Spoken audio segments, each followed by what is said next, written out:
여호와께서 모세에게 말씀하여 이르시되 이스라엘 자손에게 말하여 이르라. 누구든지 여호와의 계명 중 하나라도 그릇 범하였으되 만일 기름 부음을 받은 제사장이 범죄하여 백성의 허물이 되었으면 그가 범한 죄로 말미암아 흠없는 소송아지로 속죄 제물을 삼아 여호와께 드릴지니 그 소송아지를 회막문 여호와 앞으로 끌어다가 그 소송아지의 머리에 안수하고 그것을 여호와 앞에서 잡을 것이요 기름 부음을 받은 제사장은 그 소송아지의 피를 가지고 회막에 들어가서 그 제사장이 손가락에 그 피를 찍어 여호와 앞 곧 성소의 휘장 앞에 7번 뿌릴 것이며 제사장은 또 그 피를 여호와 앞 곧 회막 안 향단 뿔들에 바르고 그 송아지의 피 전부를 회막 문 앞 번제단 밑에 쏟을 것이며 또 그 속죄 제물이 된 수송아지의 모든 기름을 떼어낼지니 곧 내장에 덮인 기름과 내장에 붙은 모든 기름과 두 콩팥과 그 위에 기름 곧 허리 쪽에 있는 것과 간에 덮인 커플을 콩팥과 함께 떼어내되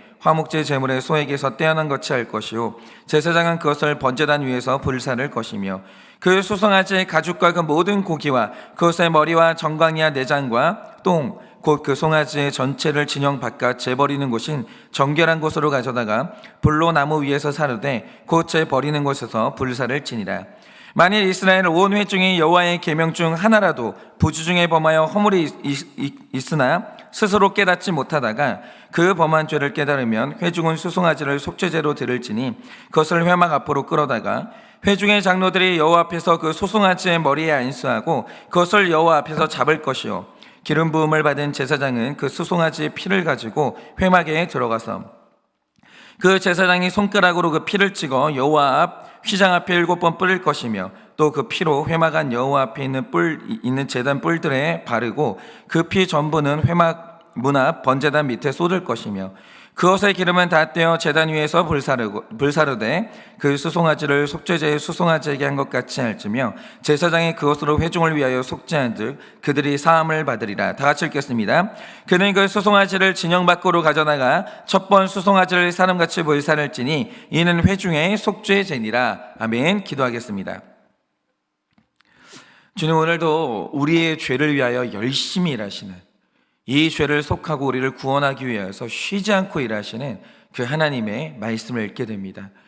주님, 우리 삶에서 가장 중요한 것은 구원입니다.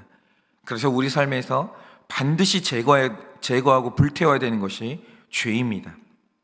주님, 오늘도 이 제사의 기록들을 보면서 절대로 우리의 죄를 가볍게 여기거나 사소하게 여기지 아니하고 이 죄를 왜 우리가 깨끗이 해야 되는지 오늘도 그것을 알게 하여 주시고 죄에 대한 감각이 깨어나 그것과 싸우고 그것 때문에 슬퍼하고 그것과 갈등하는 하루가 될 수 있도록 주님이 은혜를 허락하여 주시옵소서. 믿사오며 살아계신 예수님 이름 받들어 기도드립니다. 아멘. 네, 오늘부터 우리가 묵상하는 이제 레위기 4장부터 5장까지는요 이 속죄제에 대한 말씀을 묵상하게 됩니다. 그런데 우리가 일단 여기에서 봐야 될 한 가지 중요한 사실이 있습니다. 그게 뭐냐? 우리가 지금까지 이제 제사에 관한 말씀을 묵상하면서 번제와 소제와 이 속죄제에 대한 말씀을 오늘부터 묵상을 합니다. 그런데 여기서 우리가 반드시 봐야 될 게 뭐냐? 일단 성경에서 제사가 기록된다고 할 때 모든 제사가 다 중요하죠. 다 중요합니다. 그러나 모든 제사가 다 똑같은 중요성, 똑같은 무게를 가지고 있냐라고 할 때는 그렇지는 않다라는 거예요. 제가 분명히 말씀드리지만 더 중요한 제사가 있고 덜 중요한 제사가 있습니다. 그런데 덜 중요하다고 해서 안 드려도 된다는 말의 뜻이 아니고요, 우선순위에 있어서 분명히 앞과 뒤의 순서가 있다라는 거예요. 이 순서가 뒤바뀌면 안 되고 의미가 없어지는 그 순서가 분명히 있다라는 거죠. 그러면 이 모든 제사를 중에서 가장 중요한 제사가 뭐냐라는 거예요. 바로 그게 번제예요. 일단 번제가 이루어지지 않으면요 나머지 제사 자체가 별로 의미가 없어지는 거예요. 그러면 번제라는 게 왜 이렇게 중요합니까? 학자들이 제사의 성격을 나눌 때 3가지 성격으로 나누는데, 번제는 죄에 대해서 진노하시는 하나님의 이 분노를 진정시키는 거예요. 그러니까 완전히 제물이 태워짐으로 말미암아 죄에 대해서 진노하시는 하나님의 그 진노가 사그라드는 거죠. 이걸 유화라고 하는데 번제가 그런 의미가 있습니다. 그리고 속건제는 죄에 대해서 실제적인 배상을 하는 게 목적이라면, 오늘 말씀에 기록된 속죄제는요 우리의 더러움을 어떻게 정결하게 할 것인가, 이게 바로 이 속죄제의 목적이라는 거죠. 그런데 이 모든 것들 중에서 가장 중요한 게 죄인에 대해서 진노하시는 하나님의 분노를 해결하는 거예요. 그렇죠. 여러분, 우리를 향한 하나님의 분노가 해결이 안 되는데 배상을 하면 뭐 할 거고 깨끗하게 씻으면 뭐 할 거예요? 아무 의미가 없는 거예요. 여러분, 이 번제는요, 그런데 이 하나님의 이 분노를 진정시키는 이 번제는 죄 지은 사람이 할 수 있는 일이 아무것도 없습니다. 역할이 없어요. 일단 제물 자체가 다른데, 다른 제사는 암컷, 수컷 구분 없이 아무거나 드려도 되고, 형편에 따라서 소, 염소, 양 혹은 심지어 비둘기를 드려도 되거든요. 그런데 번제는요, 우리 죄에 대한 하나님의 분노의 문제이기 때문에 번제는 오직 숫소만 드릴 수 있는데, 이게 예수 그리스도를 의미해요. 다른 제물은 절대 안 돼요. 그러니까 예를 들어서 우리가 빚을 갚는다라고 할 때, 사람한테 빚을 갚을 때는 내가 진 빚만큼만 갚으면 되는 거죠. 근데 죄의 문제는 다른 제물이 의미가 없어요. 예수 그리스도만 제물이 될 수 있는 거예요. 오직 번제의 이 제물은요, 숫소만 드릴 수 있습니다. 그리고 아침 저녁으로 드려야 되는데, 드려지는 제물은 하나도 남김없이 완전히 태워요. 완전히 전소시키는 겁니다. 그러니까 우리의 죄를 해결하는 이 번제는요, 여기에 사람의 역할이 아무것도 없어요. 그냥 나를 대신하는 제물이 나 대신 완전히 태워지는 광경을 지켜보면서 제물 대신 내가 살아난 것에 대해서 감사하고, 이렇게 나를 살려주신 하나님 은혜에 대해서 감사하는 것, 이거 말고 인간의 역할이 번제에는 아무것도 없습니다. 그러니까 제가 아무리 봐도 레위기가 단순히 율법이 아니라 이거 복음인 게요, 이게 딱 칭의의 개념이거든요. 의롭다고 칭해 주시는 칭의의 개념이라는 거죠. 죄 때문에 죽어서 저 뜨거운 지옥불 속으로 들어가서 완전히 태워져야 되는 게 원래 우리거든요. 그 우리예요. 우리가 머리부터 발끝까지 죄인이기 때문에 남겨놓을 수가 없어요. 지옥불에 들어간 다음에 태워져야 돼요. 완전히. 그런데 그 형벌을 면제받고 우리가 심지어 천국까지 간다라고 할 때 여기서 우리의 역할이 있냐? 없어요. 없습니다. 그냥 나 대신 십자가에 달려서 타는 듯한 목마름의 고통을 견디시고 나 대신 죽어주신 예수님의 죽음을 지켜보고 겸손하고 감사하고 하나님께 찬양하는 것 말고는 구원에 있어서 인간의 역할이 아무것도 없는 거예요. 아무것도. 여러분, 죄인에 대해서 진노하시는 그 뜨거운 하나님의 진노를 진정시킨 건 예수님이지 우리가 아니라는 거예요. 우리는 하나님을 더 화나게 할 뿐이지, 우리가 하나님의 사랑을 촉발한다? 우리가 하나님의 진노를 진정시킨다? 인간은 이거 못해요. 죄인이 이걸 어떻게 할 거예요? 이건 아들 예수님밖에 못하는 거예요.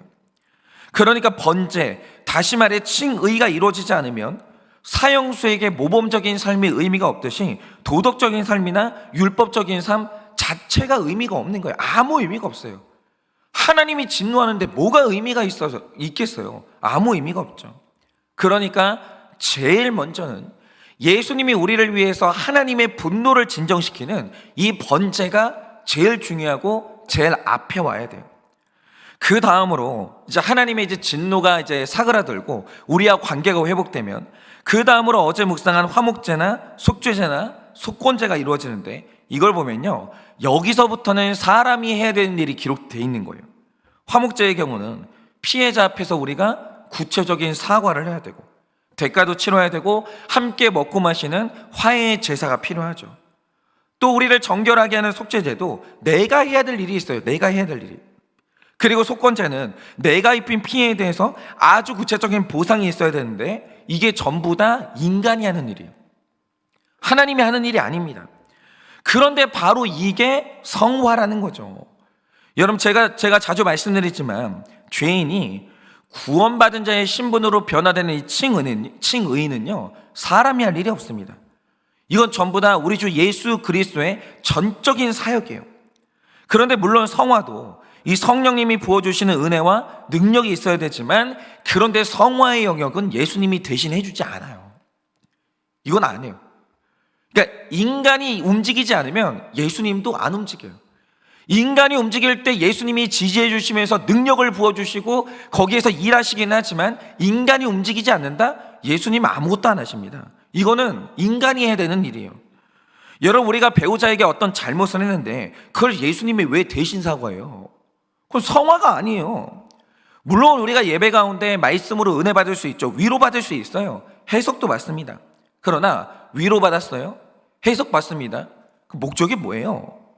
내가 사과하라는 거예요, 결국에는. 그러니까 이 사과라는 건요, 전적으로 인간의 의무예요. 이건 예수님이 해주시는 게 아니라는 거예요. 그리고 우리가 죄를 지어서 이 땅에서 금전적인 빚을 졌다고 하죠. 그런데 그러니까 예를 들어서 우리가 죄를 지어서 죽음에 이제 빚을 졌다고 하죠. 그러니까 이걸 우리가 갚으려고 하면 지옥 가야 되는 거예요. 바로 그게 인간의 절망인데 이 빚은 예수님이 갚아주세요. 이걸 인간이 어떻게 갚아요? 이건 예수님이 갚는 거예요. 우리 대신 예수님이 지옥의 고통을 다 담당하시고 영원한 사망에서 우리를 건지신 거예요. 이거는 예수님이 갚는 거예요. 우리가 못 갚아요. 그러니 세상에 이런 은혜가 어디 있냐 이거죠. 그런데 우리가 이 땅에서 금전적인 빚을 졌다고 하죠. 갚아야 돼요. 여러분, 은행에서 빚 졌습니까? 은행에서 진 빚 갚지도 않고 나 혼자 그냥 호의호식 하면서 그런 식으로 먹고 살고 있다. 죄예요. 여러분, 빚 지셨습니까? 갚으세요. 그 죄입니다. 이거 예수님이 대신 갚아주시는 게 아니라는 거예요. 여러분, 인간과 인간 사이에 있었던 이 금전적인 빚은요, 사람의 힘으로 갚을 수 있는 빚이고 사람이 갚아야 되는 빚이기 때문에 사람이 갚아야 돼요. 이게 성화예요. 그리고 앞으로 보게 될 이 속건죄의 의미가 이런 겁니다. 그러니까 이 구약과 신약은 절대로 다른 측이 아닌 게요, 레위기의 제사를 봐도 하나님만 할 수 있는 칭의의 영역과 사람이 해야 되는 성화의 영역을 정확히 구분하고 있어요. 하나님만 할 수 있는 제사는 하나님만 하는 거예요. 근데 인간이 해야 되는 제사는 인간이 하는 거예요. 이 구분이 레위기에 정확히 있는 거예요. 그러니까 오늘 말씀에 나오는 속죄제, 다시 말해 정결하게 하는 의식도 이거 우리가 해야 되는 성화의 영역이 있는 거예요. 그래서 일단 우리가 이제 길게 이걸 볼 건데, 일단 여러분, 오늘 이 속죄제의 목적은 더러운 우리를 정결하게 하는 거거든요. 그러면 정결함, 이 깨끗함이라는 주제에 있어서 우리가 가장 먼저 해야 되는 게 있어요. 짚고 넘어가야 되는 게 있다라는 거죠. 자, 그게 뭐냐? 한번 들어보세요. 아마 이제 남자들이 다 그럴 거라고 생각하는데, 남자들이 이제 공중 화장실을 갈 때 변기에 앉을 일이 별로 없어요. 그래서 이제 남성의 이제 화장실 문화라는 게 그렇게 심각하지는 않아요. 그러니까 화장실 안에 있는 시설에 남자 몸이 닿을 일이 없어요. 별로 심각하지 않죠. 그런데 제가 성인이 돼가지고 TV를 보고 아내의 말을 들으니까 여성들의 화장실 문화가 남성들하고 완전히 다르더라고요. 그러니까 교회가 여성들 화장실에 굉장히 신경 써야 되는 이유들이 많더라고요. 그러니까 여성들이 공중 화장실의 변기에 대해서 내 몸이 닿아야 되니까 그 더러움 때문에 얼마나 불안해하고 얼마나 불쾌하게 여기는지 제가 그걸 처음 들었을 때, 야, 진짜 남성이 여성에 대해서 모르는 게 되게 많구나. 여성의 불편함에 대해서 이 남성이 가지는 무지가 심각하구나. 제가 이걸 처음 알았거든요. 그런데 저는 그 더러운 변기에 대한 여성들의 반응이 너무 정상적이라는 생각을 했어요. 그렇죠. 만약에 뭔가가 이 더러우면 내 몸에 닿는 것 자체가 싫어야 되고 그걸 때문에 불쾌한 감정을 느끼는 게 너무너무 당연하죠. 당연한 거잖아요. 그런데 말입니다, 우리가 여기서 하나 이상하게 여겨야 되는 게 하나 있어요. 이 더러운 것을 대하는 우리의 감각 있잖아요. 이게 정상이 아니에요. 왜냐?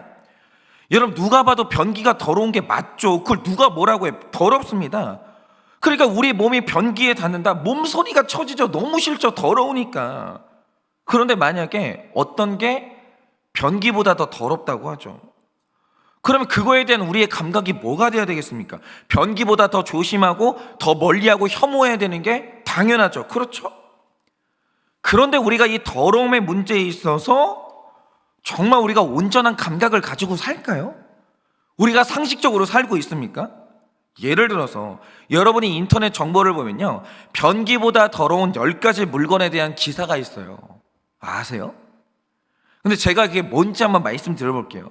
일단 변기보다 더 더러운 첫 번째 물건이 뭐냐? 패스트푸드, 그러니까 햄버거집 같은 데 있죠. 거기에서 나오는 음료수 얼음이에요. 여기에 변기 물보다 더 많은 양의 박테리아가 서식하고 있어요. 아십니까?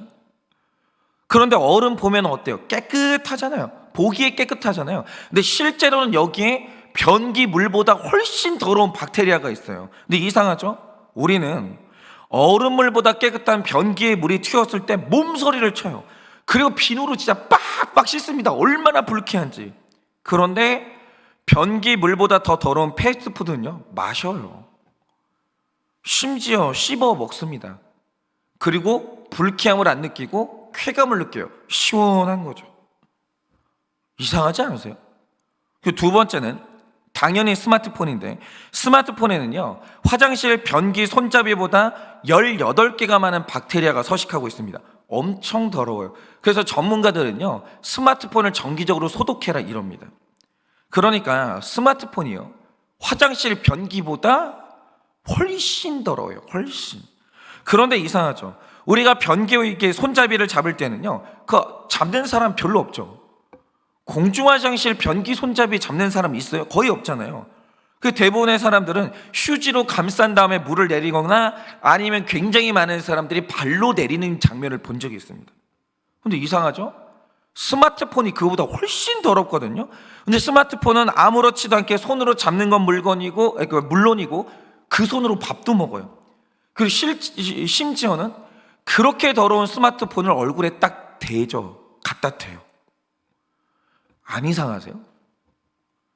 여러분, 안 이상하세요?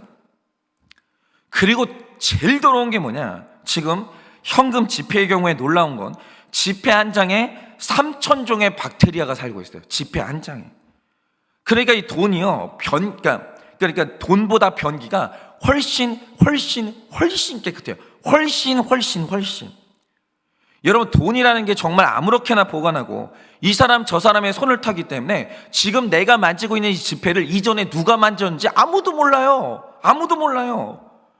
여러분, 지폐가 얼마나 더러운지 몰라요. 그런데 놀라운 사실이 뭐냐? 만약에 변기 물이 우리 입에 튄다고 생각을 해보세요. 웬만한 사람은 토할걸요? 너무 불쾌한 거예요. 그런데 여러분, 돈 셀 때 어떻게 세세요? 예전에 은행원들이 돈을 살 때 어떻게 세는지 아십니까? 얼마나 즐겁게 세는지 손에다 침을 딱 묻힌 다음에 막 세다가 돈을 만졌던 손을 가지고 또 침을 딱 묻혀요. 그리고 또 막 세는 거예요. 불쾌함이 있습니까? 아니요. 기분이 황홀해요. 돈 세는 기분이 얼마나 좋은데요. 그리고 입에 막 갖다 대요. 그러니까 여러분 보세요.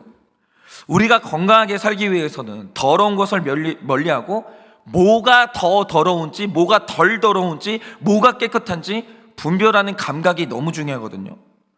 물론 우리가 다 더러운 거 싫어하죠. 그런데 그 더러운 것을 정확하게 분별하고 그 감각이 있냐라고 하면 그거 아니에요. 이상하죠.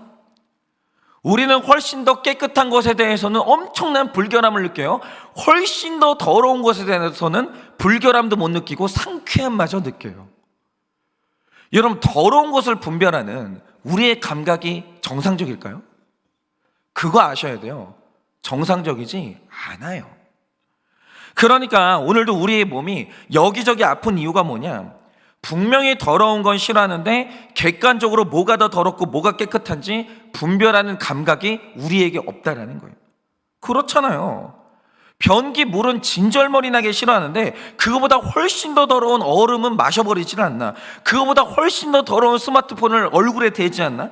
그거보다 훨씬 더 더러운 돈은 손으로 꽉 쥐면서 행복감을 느끼잖아요. 이게 너무 이상하잖아요. 그런데 이렇게 더러운 것을 분별하지 못하는 우리 감각 때문에 우리 몸이 오늘도 아프다라는 거죠. 더러운 게 더러운 줄을 모르고 그걸 사랑하는 거예요. 그게 우리 감각이라고요. 여러분 아시겠습니까? 그런데 우리의 진짜 심각한 문제가 뭐냐? 우리는 영적인 죄에 대해서도 이 감각이 완전히 상실돼 버렸다는 거예요. 그러니까 제가 하나 예를 들어볼게요. 어떤 사람이 도둑질을 하다가 잡혀서 내가 왜 그랬을까? 후회하면서 회개를 했어요. 어머니 말씀 들을 걸, 목사님 말씀 진작에 들을 걸, 내가 왜 불순종하고 내 맘대로 살다가 이런 수치를 당하게 됐을까? 내가 죄인이구나 후회하고 회개를 하는 도둑놈이 있어요. 그런데 살면서 한 번도 남의 것을 훔치지 않은 사람이 그 도둑을 보면서 저 인간은 왜 저러고 살까? 나는 저런 쓰레기랑 다르게 살아서 너무 감사하다, 이런 생각을 하면서 그 도둑놈을 버러지로 여기는 사람이 있다라고 하죠. 도덕적인 사람이. 그럼 제가 하나 여쭤볼게요. 누가 더 더러운 사람이에요? 여러분은 둘 중에 누구한테 혐오감을 느끼시겠어요? 회개하는 도둑놈이 더러워요? 도둑질은 하지 않았지만 사람 멸시하고 무시하는 교만한 사람이 더러워요? 여러분, 누가 더 싫어요? 그러면 이 대답을 할 때 제가 대답하는 것은 의미가 없고 예수님의 대답을 봐야 되는데, 예수님은 이렇게 말씀하십니다. 세상에서 제일 더러운 게 뭐냐? 들어보세요. 일단 마태복음 15장 11절에서 이렇게 말씀하십니다. 입으로 들어가는 것이 사람을 더럽게 하는 것이 아니라 입에서 나오는 그것이 사람을 더럽게 하느니라, 이러세요. 그러면 입에서 나오는 것이 사람을 더럽게 한다는 말의 뜻이 뭐냐? 마태복음 15장 18절에서 이 말씀을 풀어주시는데 이렇게 말씀하십니다. 입에서 나오는 것들은 마음에서 나오나니 이것이야말로 사람을 더럽게 하느니라, 이러십니다. 그러니까 이 세상에서 모든 것을 가장 객관적이고 가장 정확하게 판단하시는 분은 예수님밖에 없으신데, 그분이 말씀하시는 바, 하나님이 몸서리 쳐지게 정말 불결하고 더럽게 여기신 게 뭐냐? 사람의 마음이라고요. 그게 제일 더러워요. 이 세상에 이거보다 더러운 건 없어요. 너무 더러워요. 그러면 사람의 마음 상태에서 또 가장 더러운 게 뭐냐? 여러분이 인정하시는 바, 하나님이 세상에서 제일 더럽게 여기고 미워하는 게 사탄 아니겠습니까? 그러면 사탄의 본질이 뭐예요? 그게 바로 이 교만과 거짓이. 그러니까 사탄은 어떤 외모나 행동이 사탄이 아니고요, 교만한 마음과 거짓된 마음 그 자체가 사탄의 본질이라 이거죠. 교만과 거짓. 그러니까 이 마음의 상태가 얼마나 더러운지 마지막 날이 됐을 때 하나님은 사탄을 무저갱에 넣으신 다음에 영원히 거기에 가두시는 거예요. 못 나와요. 그런데 왜 사탄을 거기에 가두시냐? 일종의 지옥은 쓰레기통이기 때문에 더러운 사탄을 거기에 넣고 다시는 안 보시는 거예요. 얼마나 불쾌하신지 절대 안 보십니다. 하나님이요, 교만하고 거짓말을 그렇게 싫어하세요. 왜냐? 더럽거든요. 너무 더럽거든요. 그래서 무저갱에 넣은 다음에 다시는 상대 자체를 안 하는 거예요. 너무 불쾌하거든요. 그러니까 하나님이 몸서리를 치면서 너무너무 더럽게 보시는 게 뭐냐? 그게 바로 교만이라고요. 교만이 제일 더러워요. 너무 더럽다고요. 그러니까 교만한 사람을 보면 하나님이 구역질을 하시는 거예요. 너무 더러워가지고. 그래서 어떤 사람이 돈을 훔치다가 잡혔다고 하죠. 그런데 이 사람이 자기가 죄인인 줄 알고 회개한 다음에 벌을 달게 받겠다고 하는 거예요. 내가 도둑놈이 됐으니 교만할 수가 있나? 겸손해진다라고 하죠. 그러면 하나님이 그걸 더럽다고 말하는 적이 없어요. 네가 깨끗함을 받았느니라, 이러세요. 교만한 마음이 해결됐으면 그게 바로 깨끗한 거예요. 여러분, 성경에 나오는 이 질병에 걸린 사람들이 그 질병 때문에 자기가 더러운 줄을 알아요. 겸손해요. 주님이 아니면 나를 구원할 자가 없습니다, 살려달라고 외치고 무릎을 꿇는 거예요. 근데 그때마다 예수님이 하신 말씀이 뭡니까? 네가 나았다고 말하지 않으세요. 복음서를 보세요. 네가 깨끗해졌다라고 얘기하세요. 근데 깨끗해졌다고 할 때 뭐가 깨끗함이에요? 여러분, 육체의 상태가 깨끗한 게 아니라고요. 네가 마음이 겸손해졌구나. 드디어 그 더러운 교만함이 떠나갔구나. 너 깨끗하다. 그러면서 예수님이 그 사람하고 상대해 주시는 거예요. 왜? 깨끗하니까. 예를 들어서 어떤 창녀가 예수님께 붙잡혀 왔고 그 여자를 더럽다고 욕하는 군중들이 예수님 앞에 섰어요. 창녀가 있고 그녀를 더럽다고 욕하는 군중이 있다는 거죠. 이 중에서 그나마 깨끗한 사람이 예수님 곁에 있을 수 있고 더러운 사람은 예수님하고 분리되는 거예요. 그러면 그날 예수님 곁에 최종적으로 남은 사람이 누굽니까? 자신의 성적인 타락에 들켜서 회개한 창녀가 남은 거예요. 그리고 그 창녀를 더럽다고 비난하고 있는 군중들은 예수님 앞에 남은 사람이 없어요. 전부 다 떠나갔어요. 그러니까 회개한 도둑과 그 도둑을 비난하는 도덕적인 사람 둘 중에 누가 더러워요? 여러분, 이 구속사적인 관점이 있으세요? 다시 말씀드릴게요. 회개한 도둑하고 그 도둑을 이 무시하고 멸시하는 이 도덕적인 사람, 둘 중에 누가 더 더럽냐라고 하면 도덕적인 사람이 훨씬 불결해요. 이 감각이 있으시냐고요. 그런데 우리 안에 이 영적인 더러움을 분별하는 이 영안이 있냐라고 하면 그게 아닌 거예요. 오히려 우리가 일상생활에서 여러분, 우리가 멋있게 보는 사람이 누군지 아세요? 교만한 사람이요. 교만한 사람이요, 되게 도도해 보여요. 멋있게 보여요. 근데 하나님이 너무나 깨끗하다고 말씀하시는 겸손한 사람은요, 찌질해 보여요. 이게 우리 감각이라는 거예요. 여러분, 이 감각이 얼마나 무뎌지고 망가졌는지 아십니까? 더러운 것은 좋아 보여요. 깨끗한 것은 찌질해 보여요. 이게 우리의 감각이라는 거죠. 여러분, 우리의 심각한 장애가 뭡니까? 회개한 죄인의 깨끗함을 더러워 보이는 죄, 회개가 없는 바리새인은 너무 멋있어 보이는 거예요. 이게 우리의 문제라는 거죠. 그러면 이렇게 분별하지 못하는 게 왜 문제가 됩니까? 여러분이 오늘 말씀 2절을 보시면 속죄제를 시작할 수 있는 유일한 조건을 말해요. 이렇게 말씀하십니다. 2절에 이스라엘 자손에게 말하여 이르라, 누구든지 여호와의 계명 중 하나라도 그릇 범하였으면 이게 속죄제의 시작이에요. 그러니까 이 말 뜻이 뭐냐? 일단 사람이 계명 중에 하나만 지키지 못해도 그 더러움은 심각한 상황이라는 거죠. 그런데 우리 안에 안 그런 사람이 누가 있어요?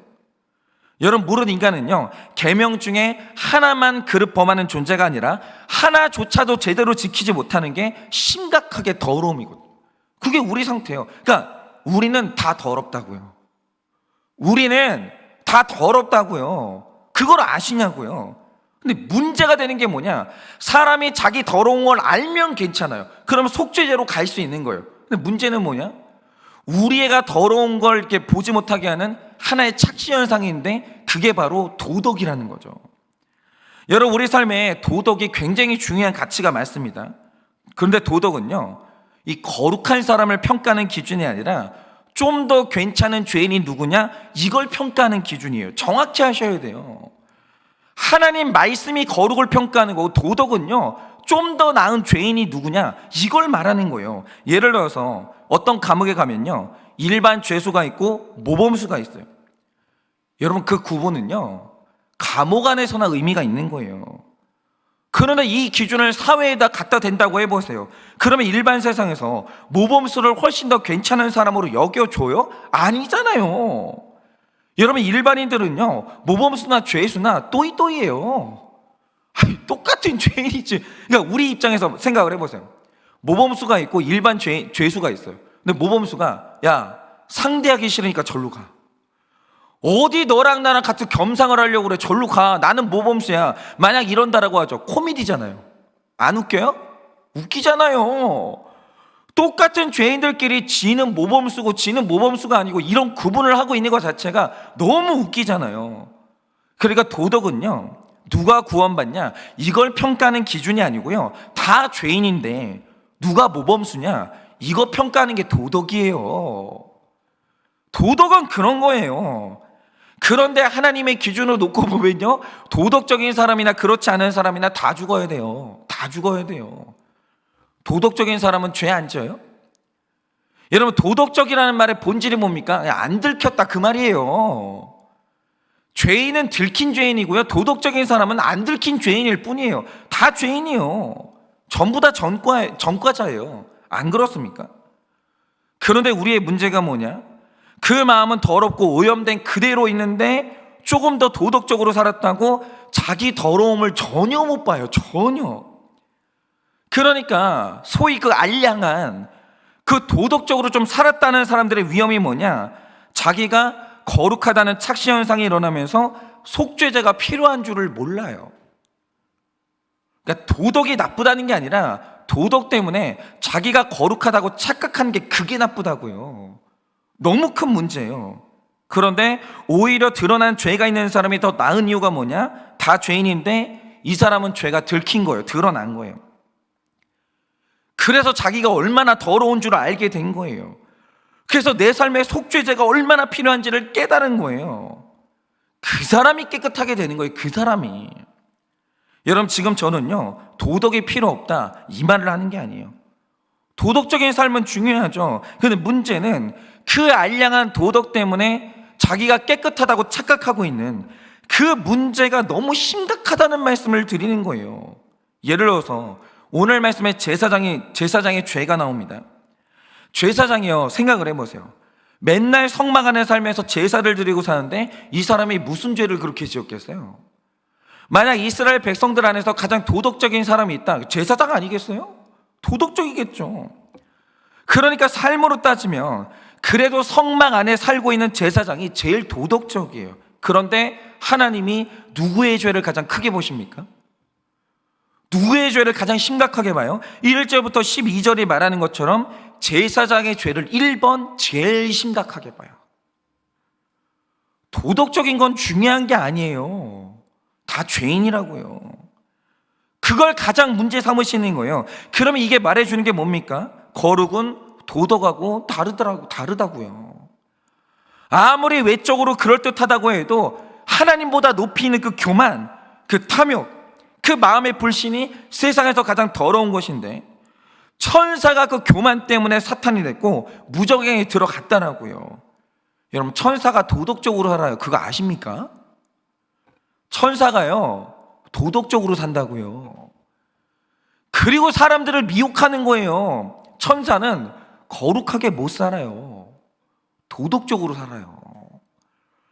그래서 그 도덕을 보고 얼마나 많은 사람들이 미혹되는지 몰라요. 여러분, 유다가 왜 죽었어요? 도덕적이라 죽은 거예요. 그 사람이 염치가 없는 사람이었으면 유다 안 죽어요. 근데 유다가 왜 죽었습니까? 염치가 있고 도덕적이라 죽은 거예요. 근데 유다는요, 거룩할 수가 없었어요. 너무 교만해가지고 회개에 이르지 못하고 도덕적이어가지고 스스로 목숨을 끊었다고요. 여러분, 이 차이를 좀 아시겠습니까? 오늘 설교 되게 중요해요. 여러분이 좀 도덕적인 삶을 살았다고, 여러분 죄가 들키지 않았다고, 여러분이 깨끗할 거다? 그런 착각이 제일 위험하다라는 거예요. 그게 바로 율법주의예요. 여러분, 제발 도덕에 속지 마세요. 도덕적인 자기에 취하지 마시라고요. 그리고 여러분 마음속에 있는 그 더러움을 좀 보세요. 여러분, 유다가 왜 죽었습니까?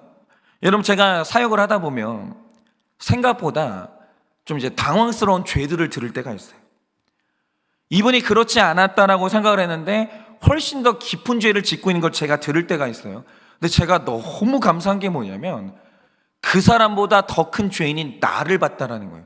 그래서 그분이 정말 머뭇하다가 자기 죄를 딱 오픈했을 때 제가 얼굴 표정이 당황하거나 마음속으로 정죄한 적이 단 한 번도 없었어요.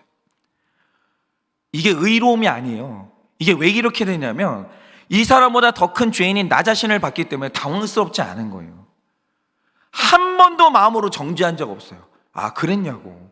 나도 죄인이라고. 반갑다고. 그럼 우리가 지금부터 이 죄를 어떻게 해결할지 우리 고민 좀 해보자고. 이래 본 적은 있어도 단 한 번도 뒤에서 욕하거나 멸시하거나 제가 그 죄를 듣고 당황했던 적은 단 한 번도 없었어요. 그런데 한번 생각을 해보세요. 어떤 사람이 공동체에 와서 이 죄 때문에 평생 괴로워하다가 정말 고민하다가 고민 끝에 딱 죄를 오픈했어요. 다음 주에 가보니까 다 알고 있는 거예요. 가시거리가 되어 있는 거예요. 저 사람이 그런 죄를 지었대. 그렇게 안 봤는데 너무 실망이야. 다 그러고 있다고 하죠. 죽는 거예요, 그게. 근데 사람 죽이는 게 그게 뭐냐? 그게 교만이라고요. 여러분, 교만한 사람은요, 죄인 못 품어요. 죄인 못 살려요. 교만한 사람이 죄인 죽이는 거예요. 교만이 보통 문제인 줄 아세요? 교만은 살인이에요. 사탄의 본질이 교만이라고요. 근데 왜 그 더러움을 모르세요? 제발 속지 좀 마세요. 그 더러움 좀 보세요. 그리고 내가 하나님 앞에서 얼마나 더러운지, 그래서 속죄제가 필요한 사람이 있다면 그게 바로 나라는 이 영적인 눈을 뜨셔야 되는 거예요. 도덕이 그렇게 대단해요? 그 마음의 교만 그거 어떻게 할 거예요? 그 교만 때문에 상처받고 숨막혀서 죽어가고 있는 사람들은 어떻게 할 거냐 이거죠. 그러니까 여러분, 속죄제가 얼마나 어려운 제사냐면요, 이게 분별하는 사람만 드릴 수 있는 게 속죄제고, 속죄제의 신약적인 표현이 뭐냐? 그게 회개라는 거예요. 회개는요, 교만한 사람은 죽어도 못해요. 겸손한 사람만 하는 거예요. 그래서 하나님이 제일 더럽게 보시는 사람이 누구냐? 교만한 사람이에요. 몸서리를 치십니다. 너무 더러워가지고. 교만한 사람들의 문제가 뭐냐? 하나님이 나를 얼마나 더럽게 보시는 자체를 몰라요. 그게 더러운 거예요. 그러니까 이 제사장도 하는 속죄제를 나는 필요 없다라고 생각할 때 지금 그 마음의 상태가 얼마나 병들었냐 이거예요. 이걸 보셔야 되는 거예요. 영안은요, 그게 열려야 되는 거예요. 영안은요, 다른 사람 더러움을 보는 게 영안이 아니에요. 그게 육체적인 눈인 거예요. 진짜 영안이 뭐냐? 내가 얼마나 심각하게 더러운지를 볼 줄 아는 거, 그게 바로 영안이라는 거예요. 그러니 여러분의 삶에 이 영안이 열리기를 원합니다. 가장 더러운 게 뭐고 그보다 더 깨끗한 게 뭔지를 분별하는 눈을 보시기를 원해요. 그래서 내 삶의 속죄제를 이루셔서 정말 깨끗하여지고 하나님 앞에서 거룩하다는 그 선언을 받는 여러분 되시기를 예수님의 이름으로 축원을 드립니다. 이 시간에 제가 기도하고 축도함으로 예배를 마치겠습니다. 기도하겠습니다. 주님, 제가 지난날 목사라고 내가 남들보다 들키지 않은 죄가 너무 많다고 뉴스를 보고 내 삶을 보면서 들킨 죄인들, 드러난 죄인들을 보고 얼마나 멸시하고 혐오했는지 모릅니다. 하나님이 이렇게 더러운 저를 주님이 어떻게 참고 보셨습니까? 내가 이렇게 더러운 몸과 마음으로, 이렇게 교만한 몸과 마음으로 주님의 앞에 나와서 기도를 하니 주님이 어떻게 응답을 하시겠습니까? 주님이 어떻게 저를 품으시겠습니까? 그럴 수가 없는 것입니다. 그런데 주님의 너무 큰 사랑으로 내가 얼마나 큰 죄인인지를 주님이 깨닫게 하시고 내 죄도 드러나게 하셔서 나로 하여금 회개하고 깨끗함을 받게 하시니 주님 너무나 감사를 드립니다. 주님, 정말 이 설교를 듣고 있는 우리 사랑하는 모든 성도님들, 자기 교만이 얼마나 더러운지를 보게 하여 주시옵소서. 내가 내 죄가 들키지 않았다고, 내 생각이 사람들에게 들키지 않았다고 내가 깨끗한 줄 착각하고 있는 그 세상에서 가장 더러운 그 더러움이 보이게 하여 주시옵소서. 드러난 죄인보다 들키지 않은 내 죄가 얼마나 더러운지를 보게 하여 주셔서 회개하게 하여 주시고 깨끗함을 받아 주님과 아름답게 만나는 우리가 될 수 있도록 주님이 은혜를 허락하여 주시옵소서. 지금은 우리 주 예수 그리스도의 은혜와 하나님 아버지의 그 크신 사랑과 성령님의 위로하시고 교통하여 주시는 그 역사하심이 마음속에 교만을 품고 있는 이 교만이 얼마나 더러운지를 깨달아 그것을 회개할 줄 아는, 그것을 회개하여 깨끗함을 받기를 원하는 사랑하는 우리 모든 성도님들의 머리 위에 지금으로부터 영원 무궁토록 함께 있을지어다. 아멘.